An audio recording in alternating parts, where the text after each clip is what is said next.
Testing 1, 2. We are about to go and do this thing live again and make it something we do regularly.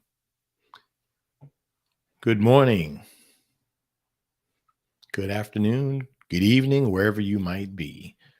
If you can hear me, let me know in the chat just to say hello because this is a new platform that we're trying, which is the StreamYard, which you see the duck up in the corner. Which we will do something about that at some point, but it's a free service, so I'm not going to argue that point. But this is Mark Lampkin, and wanting to welcome you to the first installment of 2022 of the Still Alive and Kicking podcast. It was something that has been in my heart, on my mind, in my spirit for about 5 years. Um, it was something that was birthed from the desire to really share ideas and issues, thoughts, concerns, goals, stories, if you will, of those of us who are north of 50 and some of us north of 60 years of living. There's so much that we can share, so much that's going on in our world today that we want to make sure that we are participating in, that we can see what is going on in this nation. So, we want to be able to know that this is something that we're doing, something that we can continue to do, something that we can share collectively. And make something that is viable, because in what we know, the United States of America, or as I like to say, these yet to be United States, it's a youth driven society. It's one that continues to perpetuate the importance of looking young, being young, staying young, and not valuing the wisdom and the experience that is gained by living your doggone life. And so I, like others, know that is a mess. And we want to do something about that and share the wisdom, the stories, the information that can help young people to better navigate this ever changing and confusing world in which we live. A world that for the last, what has it been now, 7 years, has allowed one Donald J. T. Rump to continue to get away with everything that he just wants to do. And we have seen our political system, which was already rather challenged, destroyed. It is upside down. It is a system that is now continuing to cover the antics of Donald Trump and those who followed him, excusing their behaviors. And the reason I bring that up, other than the obvious reason that the January 6th committee, the Department of Justice, must indict Trump, his family, and those who were a part of not only the illegal activities that he put forth, but also those who stormed the United States Capitol and sought to overturn a fair election on January 6th of 2021. That can't be excused. It can't be the old proverbial slap on the wrist. No, that must be something that is dealt with severely. Because as we know as parents, if you don't help correct your child's behavior early on, then it will only get worse, because there will be no teeth to what you have to say. So America is at a crossroads in many ways, but certainly that is one of the prime ones. And so today, I want to just focus for the little time that we're going to be together on a couple of areas. And so I've titled today's podcast, Gearing Up to Win Again in Georgia. And why is that important? Well, if we think back to the election of 2020, everything was certainly focused on who was going to win the presidential election, Donald Trump or Joe Biden. And as we now know, it wasn't a stolen election. Joe Biden beat Donald Trump by 7+ million votes. And then our attention had to turn in December of that year to what was going to happen in the state of Georgia, where they now had 2 Senate seats that were up for grabs. One that was for a full term, which was won by Senator Ossoff, and then the other one, which was a completion of a term, which was won by Raphael Warnock. And so now the seat that Senator Warnock occupies is up for grabs for now a full term. And he, I believe, is doing a good job as a freshman senator, if you will. I'm sure there's plenty to learn, plenty of conversations to be had, meetings to be had, ropes to navigate in the Senate House. But now, he's up for reelection. And it's no secret who he is running against. Football player Herschel Walker. Football player Herschel Walker. That's how he gained notoriety in our nation. As a running back for the University of Georgia, he was outstanding. And I loved his play back in the 80s, early 80s, actually. He then went to play in the United States Football League and was a employee of Donald Trump, who was the owner of the New Jersey Generals of the United States Football League. So if you think that connection between Trump and Herschel Walker is new, it isn't. They've had a long-standing relationship. Herschel Walker went on to play in the NFL later, I believe with the Dallas Cowboys, and then was involved in some major blockbuster trade, which didn't help anybody, to the Minnesota Vikings. Well, it helped the Cowboys because then they got a lot of pieces together and then they won a bunch of championships in the 90s. So, we know Herschel Walker from football and nothing else. To think that he can now become a part of a system that would prepare and take us in a new direction in these yet to be United States is fishing in a well of which there's been no fish for a long time.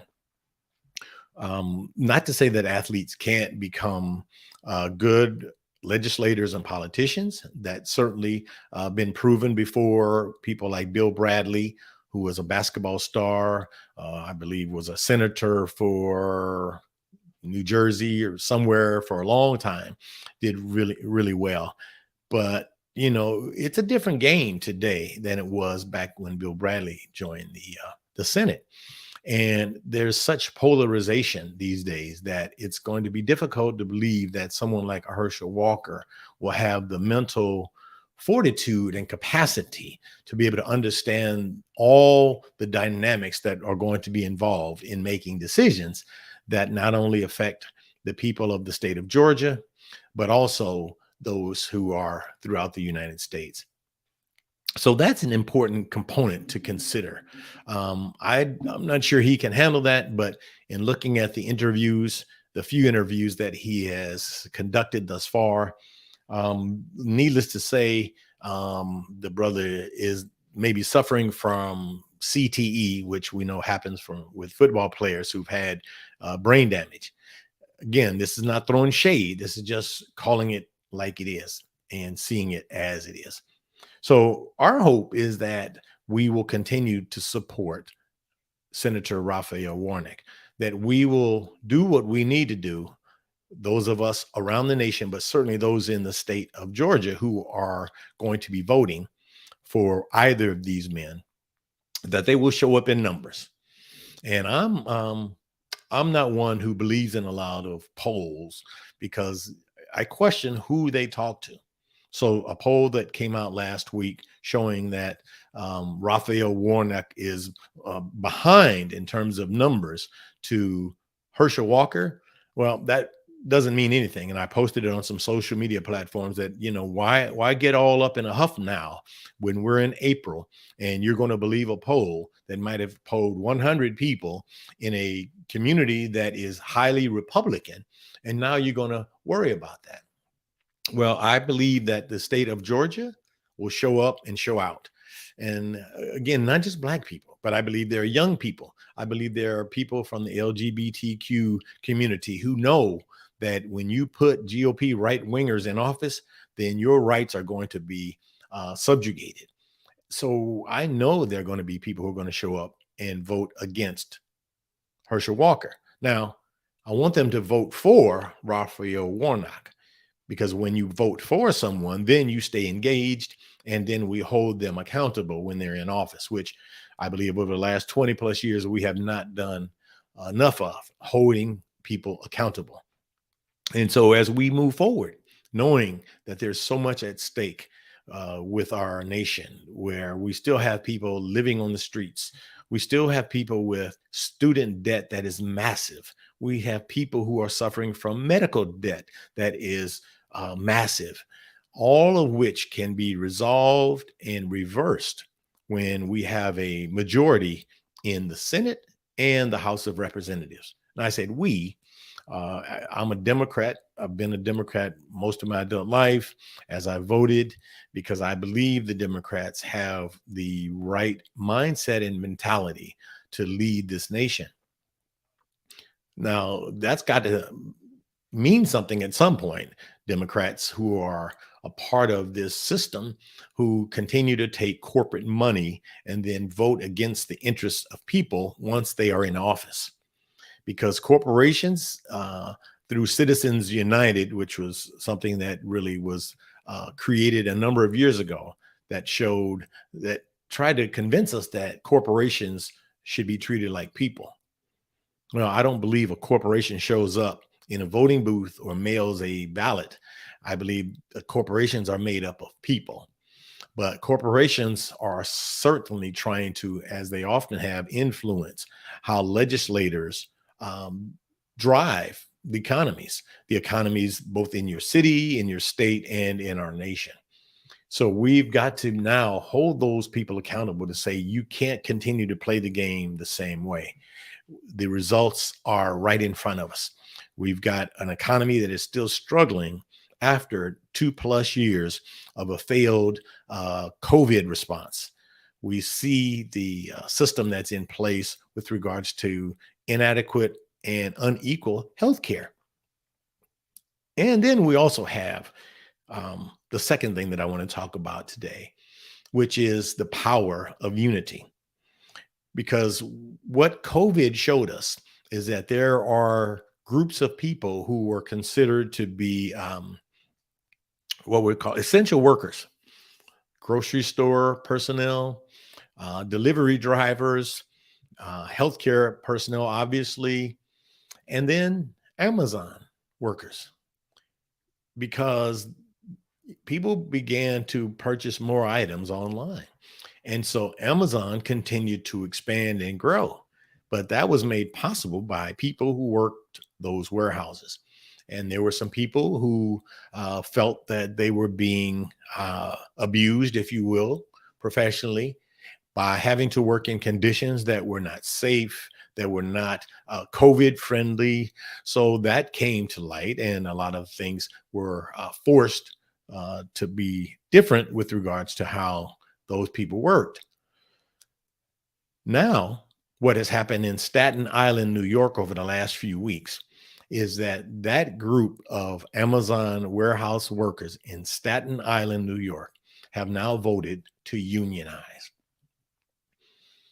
Now, that means that they have come together and said, we all have similar interests, and we work here, not always the same shift. Maybe I'm a day shift and you're a night shift, and we don't know each other, but we're working under the same conditions. And how is it that the profit of Amazon more than doubled during the last 2 years, but their wages were continued to be flat, meaning that there was money being made, and it was being made in part because the people working in those warehouses were pumping out those products, getting them out the door onto the trucks, and those people driving the trucks were delivering them to your houses. But the fruits of that were not being shared with the workers. So again, people who are under 40+ years of age really don't remember a time when unions held sway and power in the United States.